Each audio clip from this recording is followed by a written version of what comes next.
어, 이제 우리가 진보와 보수가 뭐냐? 왜 사람들은 진보와 보수로 나눠서 싸우냐?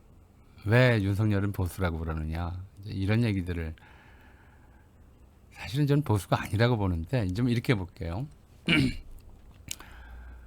지나가다 사람을 만나면 우리가 젊은 애나 어린 애들을 만나면 이렇게 물어요. 너 커서 뭐 될래? 요즘에 한참 사회활동하는 사람을 만나면 이렇게 물어요. 지금 무슨 일 하세요? 은퇴했을 것 같은 사람한테는 왕년에 뭐 하셨어요? 사실은 이게 진보와 보수의 차이점이에요. 젊은이들은 미래가 창창하기 때문에 커서 뭐 될래라고 물어요. 본인도 미래 생각을 많이 해요. 한참 활동하는 사람들은 현재 하고 있는 일이 중요하기 때문에 과거나 미래는 생각을 하더라도 오히려 현재 눈앞에 닥친 일에 더 신경 쓰기가 바빠요. 노인들은 할 일을 다 했기 때문에 과거를 파먹고 살아요.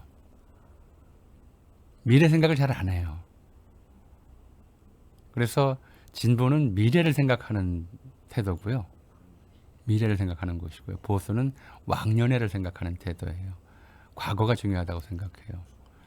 다른 말로 하면 진보라고 하는 저거 세계관은 앞으로 우리 사회가 어떻게 될 건지 궁금해하고 어떻게 돼야 한다고 하는 가치를 갖고 그렇게 만들려고 애를 써요. 보수의 세계관은 미래가 짧기 때문에 그게 뭐 바뀐다고 해서 더 좋아질 것 같지가 않아요. 그리고 이제껏 살아오는 과정에서 그렇게 바꾸려고 해봤지만 바뀐 게 별로 없거든요. 또 생각해 보면. 그리고 인간이 할 만큼 해서 이만큼이라도 만들어 놓은 거다.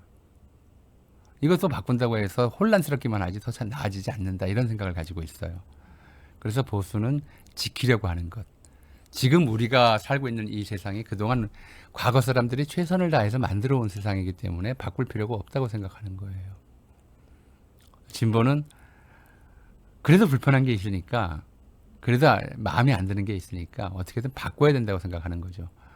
그 개혁과 보수가 맞아요, 사실은. 진보 보수는 아니고 엄밀하면 진보의 반대말은 퇴보거든요.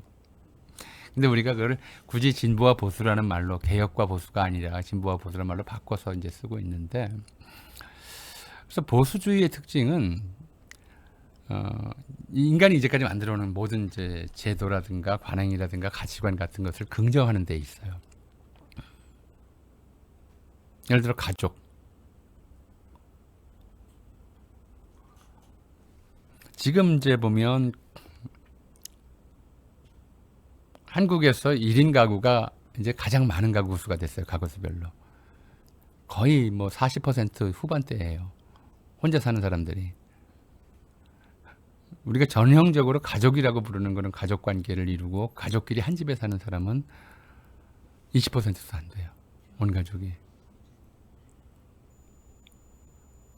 저 같은 역사학적 관점에서 보면 가족이 굉장히 빠른 속도로 붕괴되고 있어요. 그리고 이 가족 붕괴 현상이 저출산으로 바로 연결되거든요. 아이를 안 낳는 것은 가족이 붕괴되고 있고 가족이 소중하다고 하는 생각이 줄어들고 있어요.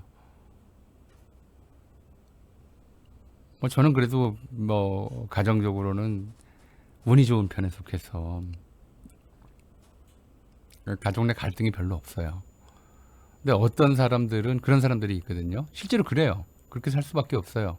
세상에서 제일 미운 사람이 가족을 가장 사랑하는 게 아니라 가족이 가장 미운 사람들이 있어요.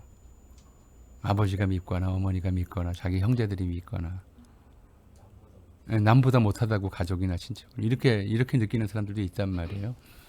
그러니까 가족이 붕괴되고 있다. 이제 이 현상을 진보라면은 이건 새로운 형태의 가족 유형들을 찾아내야 된다. 또는 가족 해체를 당연하게 받아들여야 된다. 이렇게 생각할 거예요. 근데 보수주의자들은 그러면 안 돼요.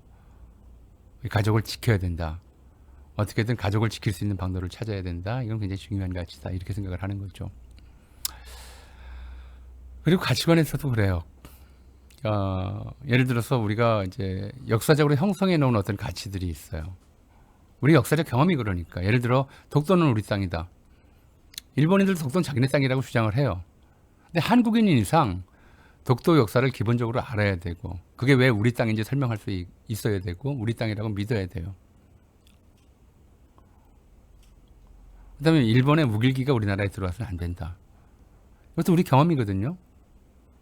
일본인들이 우리 한국인들을 학살할 때마다 언제나 우길기가 그 자리에 있었어요. 이건 유대인들이 나치 깃발 아래에서 목숨을 잃었던 것처럼 그 기억이 워낙 참담하기 때문에 우길기는 들어오면 안 된다라고 하는 것이 합의된 사항이었단 말이에요. 보수 진보 관계없어요. 차라리 진보가 세상이 바뀌었으니까 우길기 들어오게 하자. 세상이 바뀌었으니까 독도 문제 다시 논의해보자. 이렇게 얘기한다면 그건 진보주의적이라고 볼 수 있어요. 국가 해체주의, 예컨대 가정이나 국가 같은 것들이 오래가지 못한다, 영속되지 못한다 이렇게 믿는 사람들이라면. 근데 보수는 그러면 안 되거든요. 근데 이 사람들은 막 그래요. 독도는 우리 땅이 아닐 수도 있다. 국제 분쟁 지역이다. 뭐 이런 식으로 표기한다든가. 심지어 얼마 전에 대한항공에서 방송하는 세계 지도에 동해를 이스트 C가 아니라 C 오브 재팬이라고 써놨더라고요.